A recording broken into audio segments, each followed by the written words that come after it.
打蛋啊！原來啊，好驚啊，好想問你啊！おはようございます。非常 BB 緊です。歡迎翻嚟我嘅 channel，我係住喺大阪嘅香港人 Rachel B。咁今次呢條片呢，就記錄咗我同朋友去北海道玩 snowboard 啊。不過其實呢條片呢已經係1年前拍㗎啦，拖到而家呢先出片啊。而家一邊剪片一邊諗翻起呢一個滑雪小旅行呢，都覺得係一個好開心嘅回憶啊。咁今次呢，就係我第3次喺北海道玩 snowboard 啦，而朋友呢，就係第1次玩雪上活動啊。咁所以為咗安全起見呢，我哋就揾咗一個香港人講廣東話嘅教練去教我哋滑雪，傍住我哋，等我哋唔好喺雪山上面跌死啊！咁我今次旅程呢，好有準備，特登呢買咗呢個滑雪衫啦、雪鏡同埋手套啊。因為之前滑雪嘅時候呢，都係租衫啦，咁但係我覺得如果1年都打算去滑1-2次雪嘅話呢，可能買自己雪衫呢係比較划算啊。因為租雪衫呢，講緊淨係可能外套同埋褲呢，都已經4-5千yen一日左右啦，都仲未計頭盔同埋雪鏡啊。咁如果你玩2日都差唔多成萬yen啊。如果你滑雪滑多過3次嘅話呢，買一套衫呢應該係會抵過你租衫嘅。出發！咁喺同教練集合之前呢，就會提早少少落去租呢一個雪具啦，租埋鞋啊、板啊、頭盔等等。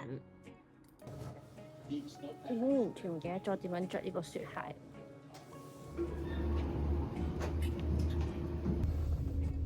你哋住呢度就係我哋叫西山。哦。咁啊，西山都喺綠色線嘅，不過比起東山嗰度斜嘅。哦。一陣間就會玩呢條 easy trail。非常好。歐十咁多度，你呢度。玩呢度。安全第一，我哋係。係啊，安全第一。同埋一落車咧，會有條好平嘅路俾你哋練習。一個冇帶 ski lift，一個冇帶房卡，一個唔入房卡嘅。呢頂帽係有咩用咧？呢隻帽，呢隻帽笠住個頭啦。我都過唔到個頭盔㗎啦。你戴頭盔嗰時啦。好掛。唔係，佢都笠到個頭盔嘅。如果你呢個只要你嗰個你都笠我笠到㗎。喎。太大雪嗰時會笠。今日應該係咪唔會落雪？好嘅。做一做少少熱身先啦，咁啊，影咗相先。教練真係好清楚我哋啲少女心，幫我哋影晒相先開始做熱身。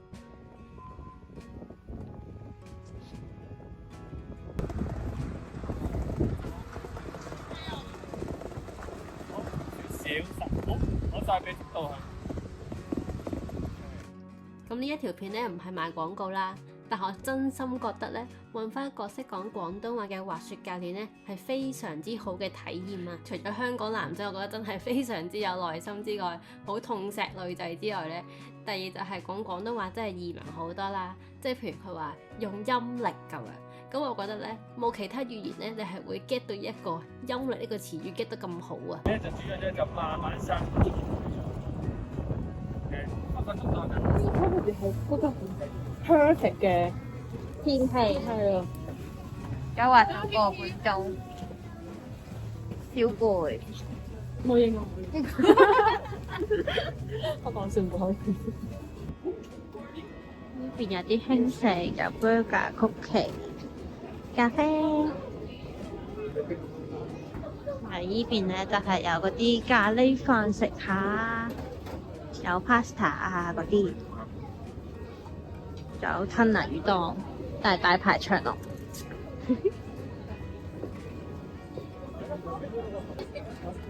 然後有廁所啦、locker 啦。仲有個店啊，仲喺度賣嘢啊，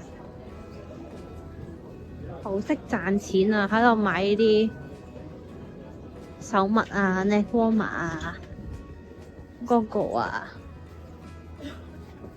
仲有呢個防撞褲，呢個6000幾嘅，呢個好似係護膝㗎，有啲想買但係再諗諗，因為唔想重新換過晒啲衫，唔想除晒啲衫。呢個係下身護臀。哦，呢個就係內手襪喎，3000嘅，呢個可以真係諗下。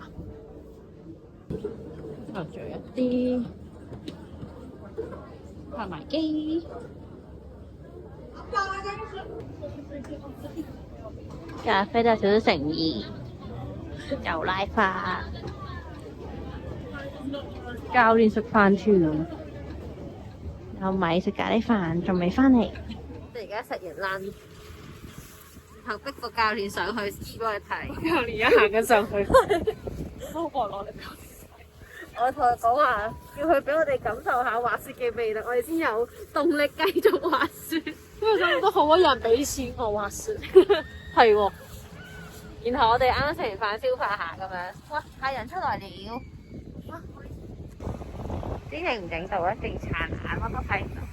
我影到啦。而家係米學習中。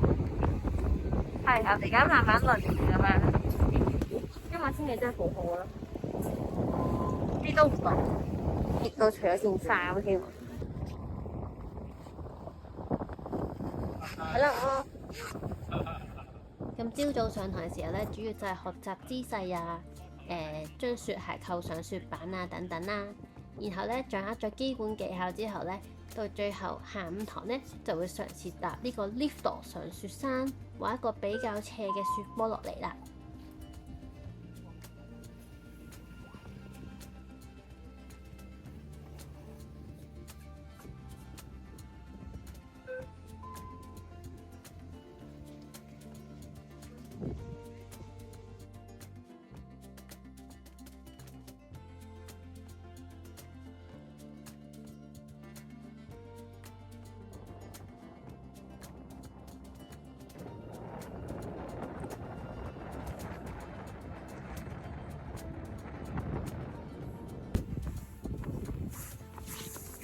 即係啱啱搭咗纜車上嚟呢度山上面，好靚啦。然後咧，教練就落咗去接聽唔上嚟，因為安全問題，佢一個一個打地上嚟。頭先因為上呢個 lift 咧，我都即刻跌咗咯。哇！好猛嘅太陽，突然間發覺斷咗個指甲咯，唔知幾時。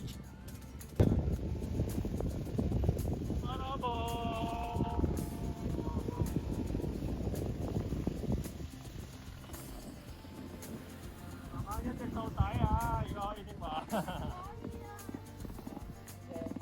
慢慢擰直塊板，由佢直，係啦，要俾速度佢嘅。左右搖下左右。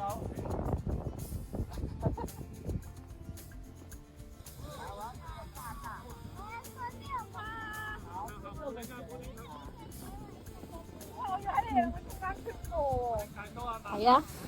可能有教練喺度，尤其是係私人班，真係學得快好多啊！我覺得米咧比起我第一次去玩 snowboard 係上手快好多啦，已經可以坐 lift 咧滑落嚟啊！我仲記得我上一次上 group lesson 嘅時候，學習進度基本上係好慢噶。拜拜。拜拜。啊！教練啱啱走咗啦，佢收工啦，而家係3點半。然後咧，我同米咧就準備兩個一齊滑落去啊！應該係最後一次啦，好攰啦，大家都。米第一次滑雪嘅感想，我覺得都幾好玩，但係好攰咯。我可以再玩，係下年再見。但係我要係咁好天同埋咁簡單嘅賽道。其實今次真係幾好彩，真係幾好天咯。回暖啦，而家已經。日本真係好中意我㗎，即係日本係半。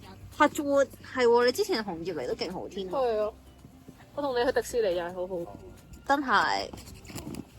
不過我諗2月尾都偏好天嘅，即係開始要變春天。但係啲好似之前嗰啲暴風雪啊。係好似上2個禮拜係暴風雪咯。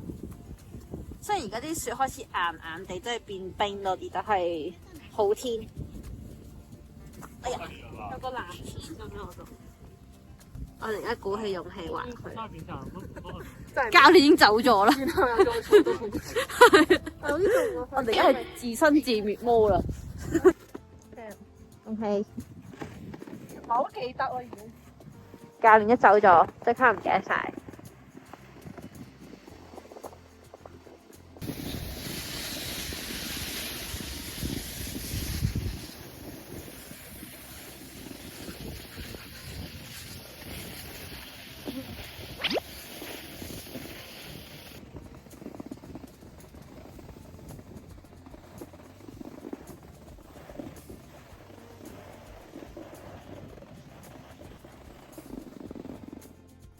咁翻轉頭嘅時候咧，大家都已經好攰啦。咁我哋咧就會翻酒店食晚飯啦。咁酒店咧，我哋買嗰個 package 係有包晚飯嘅，但係嗰個餐廳咧係有超多人排隊啦。然後我哋已經好攰又好肚餓，所以咧我哋就自費去咗食一個 shabu shabu 嘅。咁我哋今次住嘅一間 ski resort 咧就係留壽都 Lusutsu 啦。咁呢一度咧，我覺得都算多餐廳同埋鋪頭嘅，即使係 check out 咗之後咧，都係好多嘢行同埋可以好多地方 hea 下。呢個就我嘅早餐。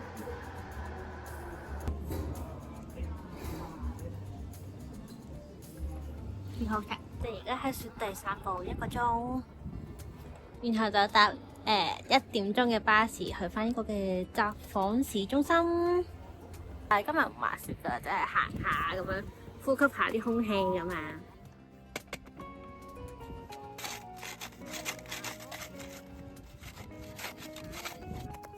係成功嘅聲音啊！準備啦！